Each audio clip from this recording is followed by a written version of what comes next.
হযরত মাওলানা হাফেজ জুবাইর আহমদ আনসারী রহমতুল্লাহি আলাইহি, নাম শুনেছেন, দেখেছেন? আমি আনসারী সাহেবের বয়ানের মধ্যে একটা কথা শুনেছি, এত ভালো লেগেছে। কয় যে ভাই, একটা তো আমার কথা, সেটা হলো আপনারা জানেন নূরের তৈরি ফেরেশতা, মাটির তৈরি মানুষ, আগুনের তৈরি জিন। কথা বলেন।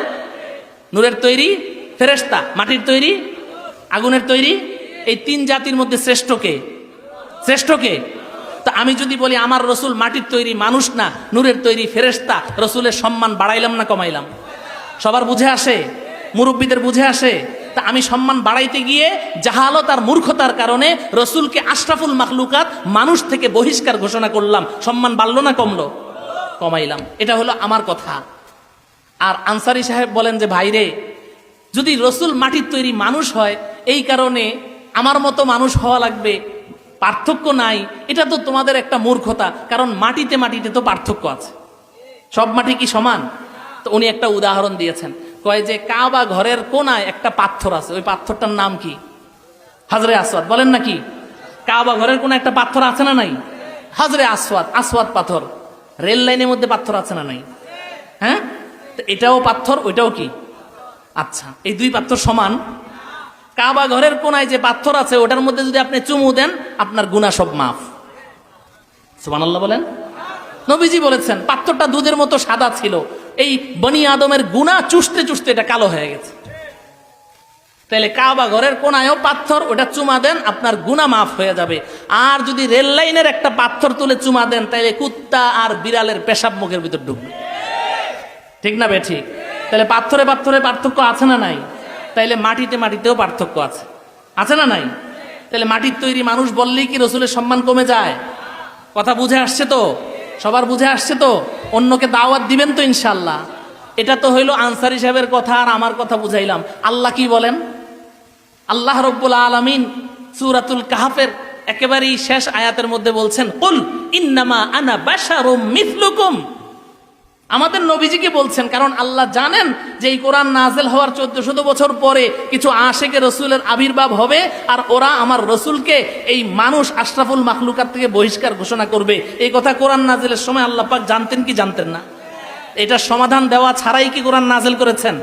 তাহলে তো কোরআন অসম্পূর্ণ থাকবে। তো আল্লাহ পাক আমাদের নবীজিকে বলছেন, কুল, আপনি বলেন, আমি বলবো না, আপনিই বলে দেন ওই সমস্ত আশেকে রসুল যারা আবিষ্কার হবে, ওই যে নামে মাত্র আহলে সুন্নাত ওয়াল জামাত, বেদানার মতো, তো এদের সম্পর্কে আপনি বলে দেন ইন্নামা আনা বাশারুম মিসলুকুম। এখানে উলামায়ে কেরামের ভরপুর জামাত আছেন।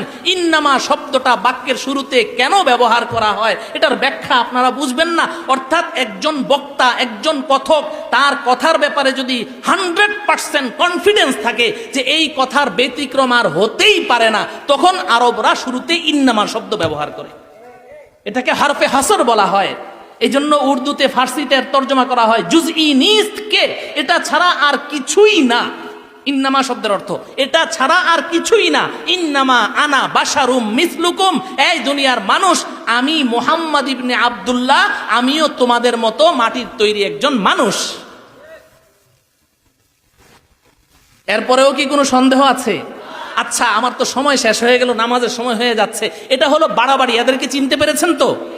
সংক্ষেপে বলা যায়, আমাদের দেশে যত ভণ্ড পীর আছে, যত রশি আছে, আর যত বাঘ আছে, আর যত পাড়া আছে, আমি আর নাম বললাম না, এই রশি, পাড়া আর এই সমস্ত বাঘ যা আছে, এই সব হলো এই বাড়াবাড়ির দলের অন্তর্ভুক্ত। আমরা কি ওই দলের অন্তর্ভুক্ত থাকবো? আল্লাহ আমাদেরকে হেফাজত। আসসালামু আলাইকুম প্রিয় দর্শক, আপনারা দেখতে পেয়েছেন আমাদের একজন প্রবীণ আলেমে দ্বীন মুফতি হামিদ জহির সাহেব যেভাবে যুক্তি, কোরআন এবং হাদিস দিয়ে বিষয়টা পরিষ্কার করে দিয়েছেন। আশা করি আর আপনাদের কোনো দোয়াশার সুযোগ নেই। আর যারা এর পরেও বাড়াবাড়ি করবে, মনে করবেন এদের মাথার তার হয়তো ছিঁড়ে গেছে, আর নয়তো এরা অন্ধ আশেকে রাসূল। তো তাদের ব্যাপারে আমরা দোয়া করব, যদি আল্লাহ তাআলা হেদায়েত তাদের নসিবে থাকে, তাহলে এটাই হইল আমাদের জন্য করণীয়।